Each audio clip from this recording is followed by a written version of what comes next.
Hey guys, Harry here from the Art Gear Guide. Thank you so much for joining me today. As you can see here, I've got a review of the Derwent Tinted Charcoal. Now, I am definitely by no way, shape or form a charcoal artist. I love watching charcoal artists. I think that what they can create with what I consider a very difficult medium is just amazing. I know it's a little bit like pastel, but I don't know. I think charcoal is a little bit more brittle than pastel. I think it's a little... I personally find charcoal quite difficult to deal with. But for the longest time, I've wanted to try these Derwent Tinted Charcoal. And the reason why I wanted to try them as much as I have done is because of the Derwent Graphitint. If you're familiar with the Derwent Graphitint, it's just graphite with a little bit of colour in it. It's water soluble. When you activate it, the colour becomes a lot more prominent. But up until that point, when you just lay it down dry, it's quite subtle. The colours are quite subtle. And this seems to be the case for the tinted charcoal.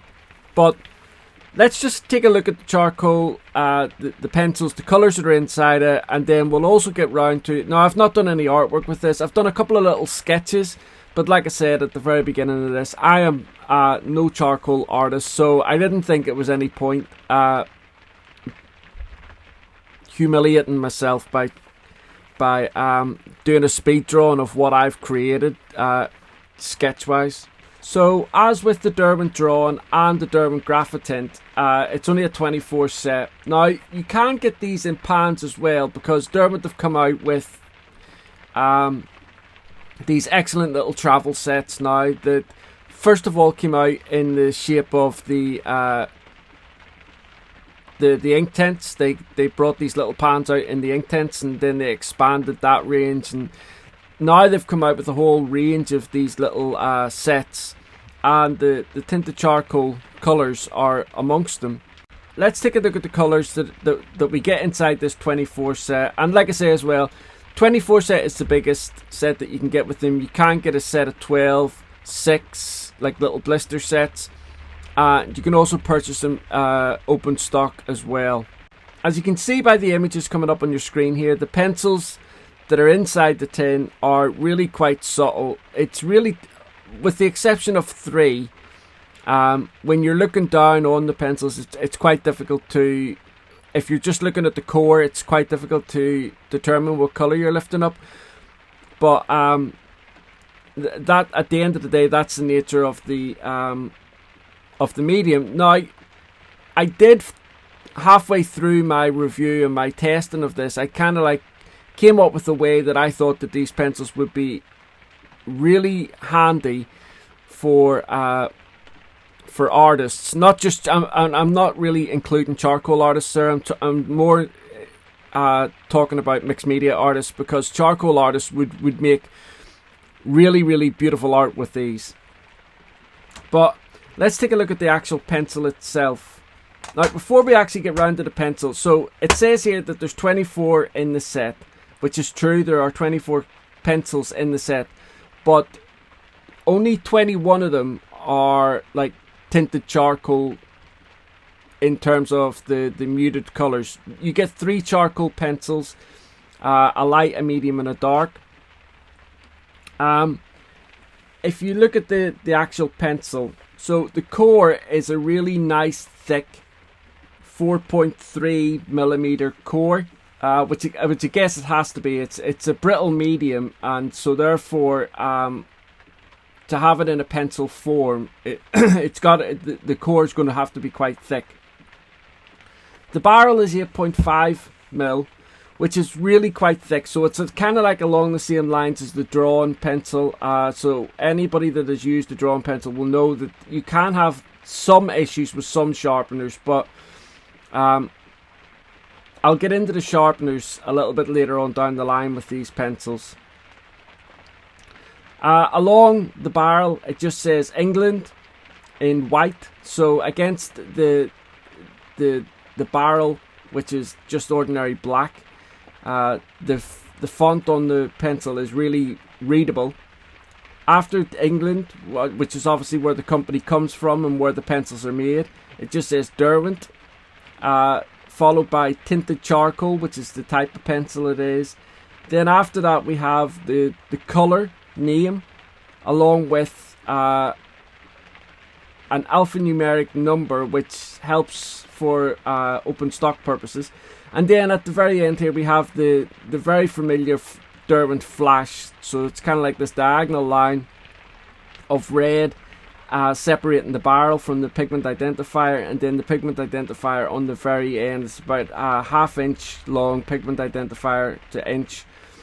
But like I say, these colours are very, very subtle. So as you can see here, I've just used some ombre paper, white, or it's kind of like an eggshell. It's an off-white paper. But you can see the colours a little bit on here. Not, like I say, these colours are subtle, and it's not until you start kind of using like a paper, like a blending stump or something like that, and you start moving the charcoal out, that you get to see the colour a little bit better. But what I wanted to do in this review is just see how well, because I know a lot of people use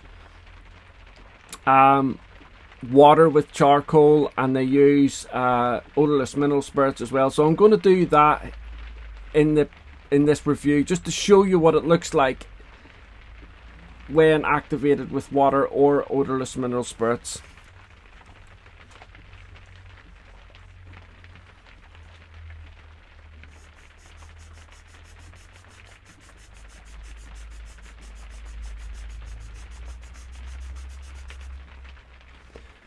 Okay, so I'm just laying down some colour here. So what I'm going to do is, I've got the lavender tinted charcoal pencil here, and I'm just doing two areas of that, one for water, one for odorless mineral spirits. And then down at the bottom here, I'm doing the slightly more noticeable colour of the burnt orange. And again, I'm just going to do two applications of this, one for water, one for odorless mineral spirits. Just to show you how well it reacts, if it reacts at all. Okay, so first of all, I'm just going to add a little. I'm going to do the water here first. By the way, I'm just using some watercolor paper here. It's just not for any other reason other than the fact that I'm putting water onto this. So you can see here that with the water, it breaks down quite well, and you can definitely see the lavender color.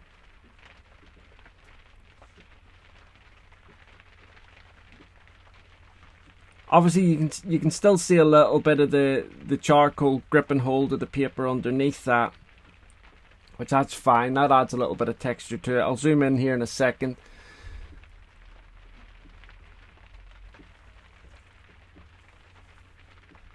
Okay, and then I'll go down and I'll do the same here with the burnt orange.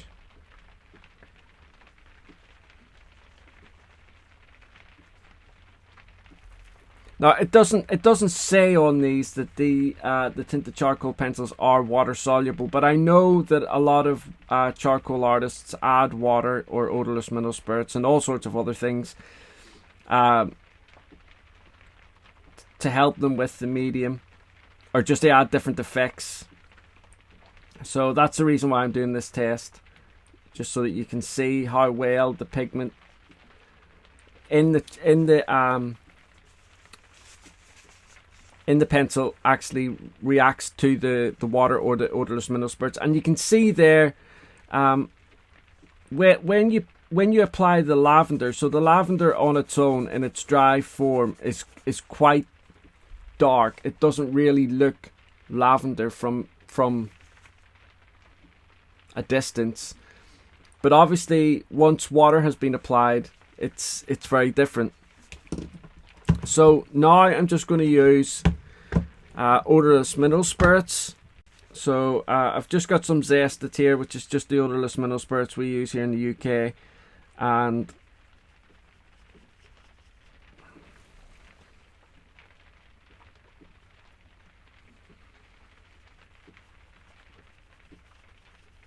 obviously you can see there that there's definitely a difference to the way the medium reacts to odorless mineral spirits. It's not as good, in my opinion. It seems that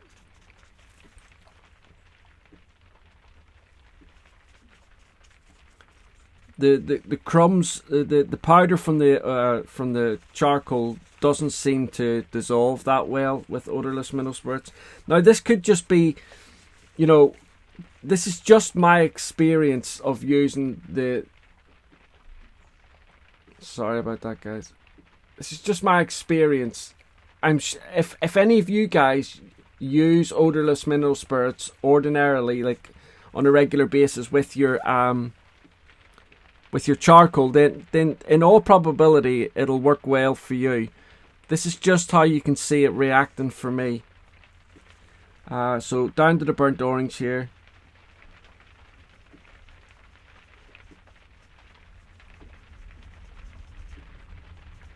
And in fairness, the burnt orange, now I'm using quite a lot of odorless mineral spirits here, perhaps a lot more than what you would ordinarily use with coloured pencils, but you can see there that the bottom two, the bottom two here with the odorless mineral spirits, the tests, they don't seem to really react as well as the water did. But again, that's what the pencils are like in their dry form, and then the top one is with water and the bottom one is with odorless mineral spirits. From my eye and from the test that I've just done here, the charcoal pencils definitely react much better with water as opposed to odorless mineral spirits. But please bear in mind that, you know, odorless mineral spirits and various different solutions that you might ordinarily use with charcoal might work for you. Okay, since I was just doing that test and I only applied water to 2 colours from the Derwent Tinted Charcoal, but I thought to myself, you know what, it might, because the water reacted so well with the tinted charcoal, even though they're not sold as a soluble product, a water soluble product, it still reacted really nicely, and you could see the colours throughout the charcoal better. So you know what, I just thought to myself, it's probably a good idea to do like a full swatch and add water to it. So the colours that I used on that previous test was lavender and burnt orange. So obviously we're going to try a lot more colours. So let's get on with this now. Obviously these lighter colours, we don't really, you know, we can see those colours, we can see what they are. We used the burnt orange in the test. You know, like I say, this is not sold as a water soluble product, but I know a lot of charcoal artists will add water to their, you know, they'll use watercolor paper. And incidentally, this is a watercolor pad or piece of paper that I'm using. It's 100% cotton. But I'll actually be talking more about the paper in a different video, in an upcoming video. So there's the sunset pink. Doesn't really change that much. So it's these darker colours that I'm really looking forward to seeing. So this one here is glowing embers. And when you look up close, I know I'm not going to be able to capture these colours completely, but when you look up close, there's kind of like a lavender, like a reddy lavender colour. This one here is heather mist.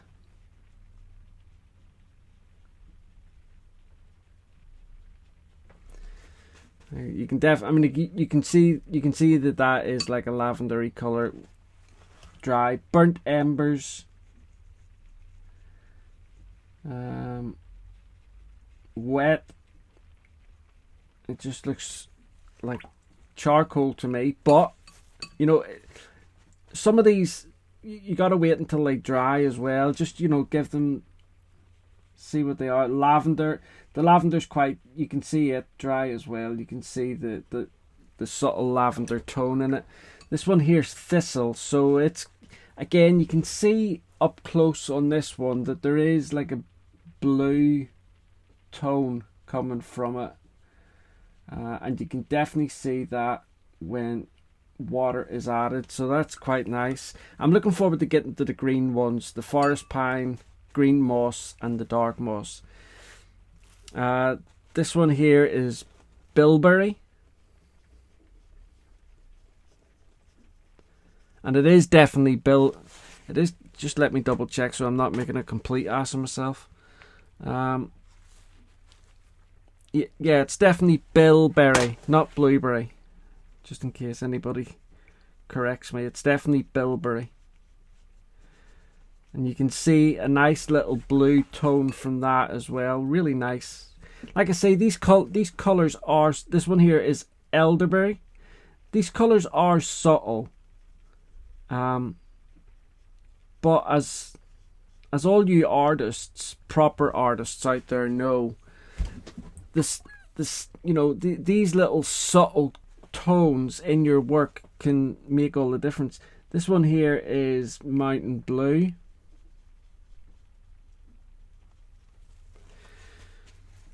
Really nice. The next one is ocean deep. I nearly said deep ocean. Ocean deep, so just a little bit darker there.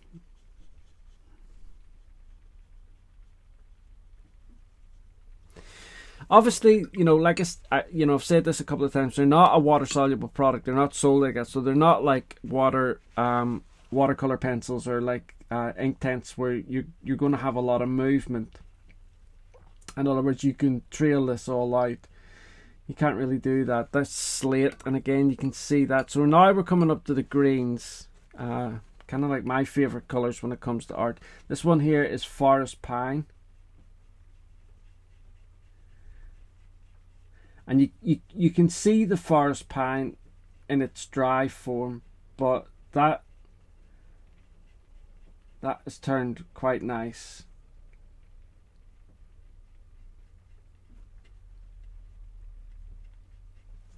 That's turned quite nice wet. Next one is green moss. I used that quite a bit, this colour quite a bit in the sketch that I did using these.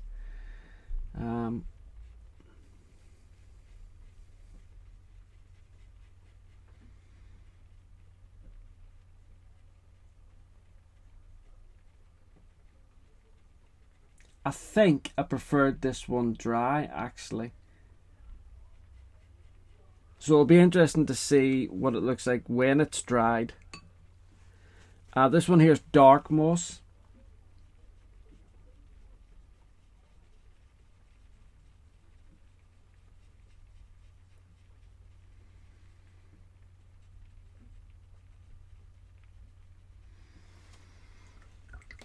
Really nice.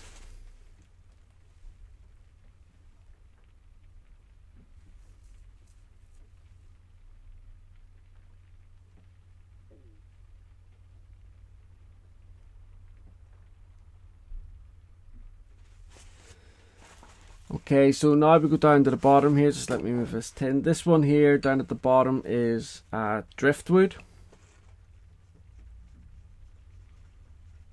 Quite dark.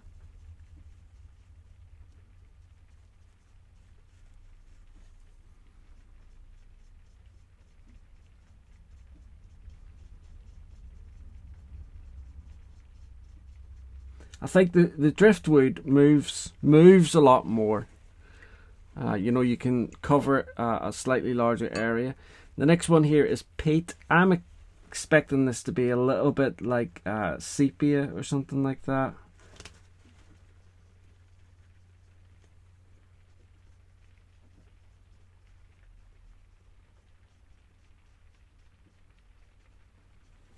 There is a little bit of a brown tone to that. Next one is Burnt Earth.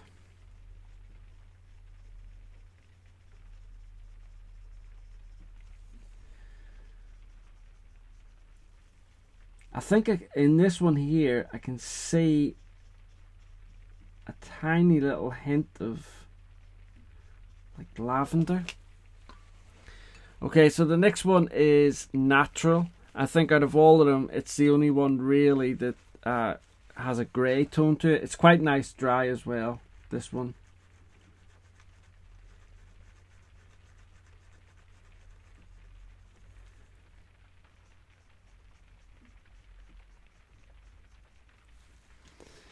Okay, and then now the last three are the just charcoal. So we've got light, medium and dark. So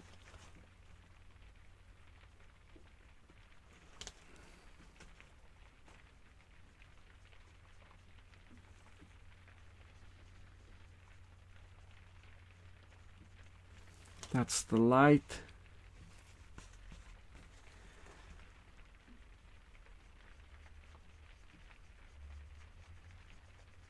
Medium. You can definitely see the tonal difference between the light and the medium, and then finally up to the dark. The dark is actually really nice. It looked like a little bit of a blue tint there, but that might have been just the way the light was.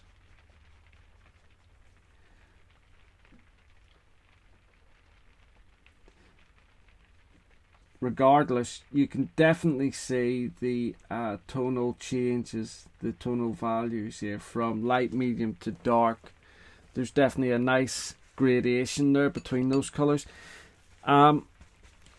That's it. So when I'm ordinarily talking about watercolor pencils, cheap watercolor pencils, I'm always saying that when you apply the medium dry onto the paper and then you try to apply water to it, you'll get these little let me just zoom in here.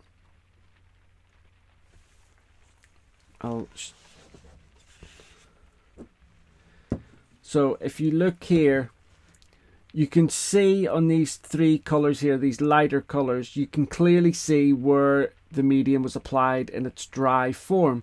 Now with watercolor pencils, for me, that's kind of like my indication of that they are more like binder based and pigment and what have you, and that that's one of my indications to a cheaper brand, not that well made, where the medium in its dry form stays on the paper, it doesn't activate, doesn't move about.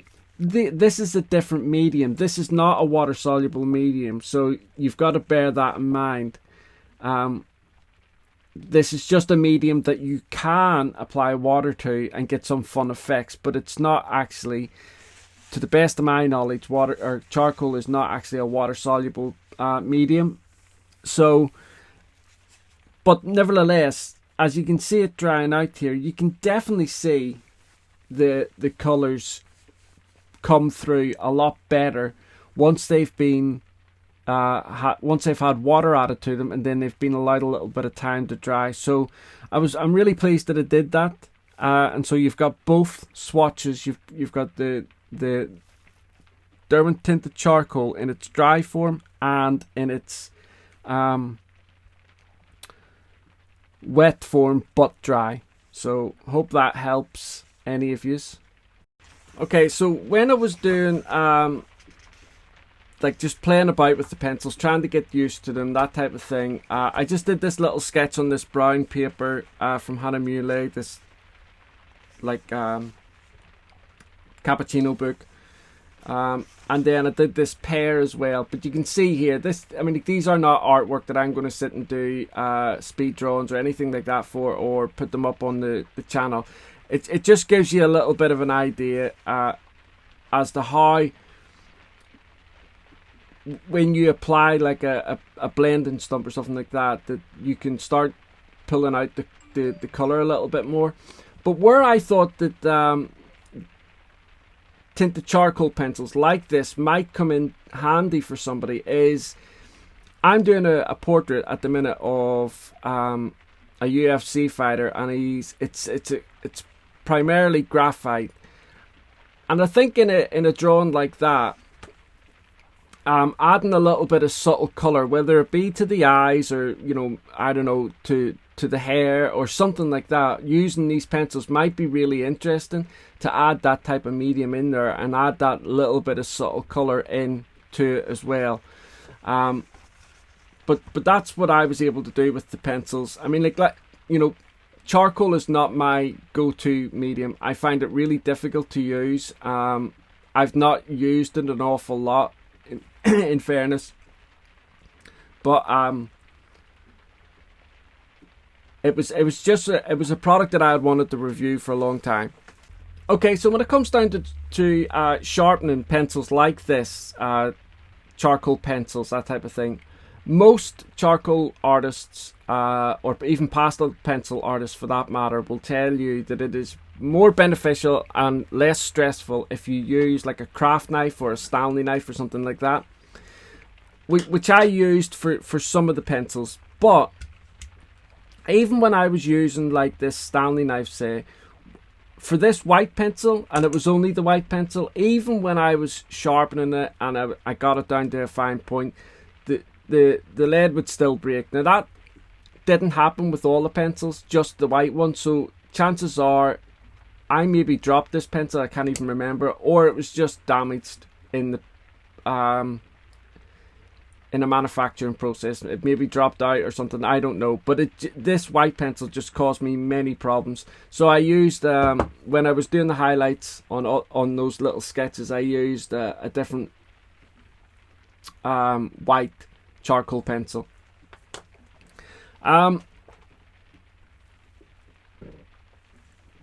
However, with all the other pencils, I used the Stanley knife. And then I thought to myself, right, okay, so I know I'm going to get asked this question quite a bit about sharpening, what I use, that type of thing. And so I wanted to try all of these different sharpeners. And ordinarily, so I started off with kind of like the expensive ones, the really good ones. So in terms of what I tried first, so I tried the Caran d'Ache hand crank sharpener. It just didn't work with these charcoal pencils at all. Then I tried both these M&R ones, which are really good. I love these ones because I've got spur blades. So when I put a spur blade in, which I did for these pencils, the blades are really, really sharp. And ordinarily, certainly with colour pencil, they work excellent. This one here, you can twist the end here. You can just see here, there's some numbers on the end. And you can twist the end, and it gives you, these numbers correspond to whether it's a long point or a short point. So I like this little sharpener as well. It comes in this little dinky leather case, just like that, and it's nice for carrying around. I tried this, but this is just too refined for anything like charcoal or pastels, so that didn't work. I tried the Derwent pastel sharpener, and that's just useless for me. Anytime I use this sharpener with pastel pencils or charcoal pencils, just useless. It just chews them up. And then I used this thing here, which I can't even remember where I got this. This may not even have been mine. It might have been one of the kids. And for some reason, this little thing here worked beautifully on all of the pencils. I see. I'm gonna show you this now, and I'm gonna look like a liar here, but for all the pencils, so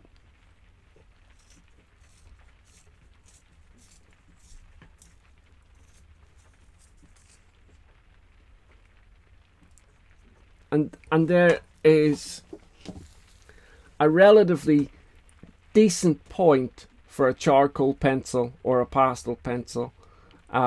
You're not going to get much sharper than that, but that little sharpener that cost me, or probably didn't cost me anything, it was probably belonged to one of the kids. It's, for some reason, it just sharpens them beautifully. So when people ask me all the time about what's the best sharpener to use with pastel pencils or charcoal pencils, it's a really difficult thing to call. It's so hit and miss with all of them. This little sharpener here was the one that was able to provide me with the most consistency right across all the pencils when I was doing anything. But a lot of charcoal. One of the things I like about charcoal artists, the artists themselves, is that a lot of their art is very at the beginning expressionist. They seem to work on much bigger areas and then refine it with erasers and things like that, and it just looks beautiful at the end. But it seems to be quite a it's definitely a messy medium. And if you're the type of artist that doesn't like the texture of pastels and things like that, this medium may not be for you. Or if you are prone to allergies with dust and things like that, again, it might be something that you might need to wear a mask or make sure that you've got good ventilation in the room. Things like that are obviously you need to consider those types of things on a individual basis based on your own medical preferences or whatever. All in all, the Derwent Tinted Charcoal Pencils, they're not a medium I would use. They're not a medium I would go to and think, oh, I can't wait to do some artwork with these, because the colours are very subtle. Unless you're going to be using water. When you use water, as you've seen there, the water kind of like opens the pigment up a little bit more, and you can definitely see it. For me personally, it's not a medium that I would use, but I can see the potential with the tinted charcoal pencils for a lot of other artists. And especially if you're the type of artist that loves working with charcoal, I think these would be really, really beneficial in your work. Just to add that little bit of subtle colour. If you're doing a black and white piece and you just wanted to add in, I don't know, a little bit of blue or a little bit of brown or something like that to the eyes, just to pull the viewer's own eyes into that particular part of the artwork, I think it would be really, really...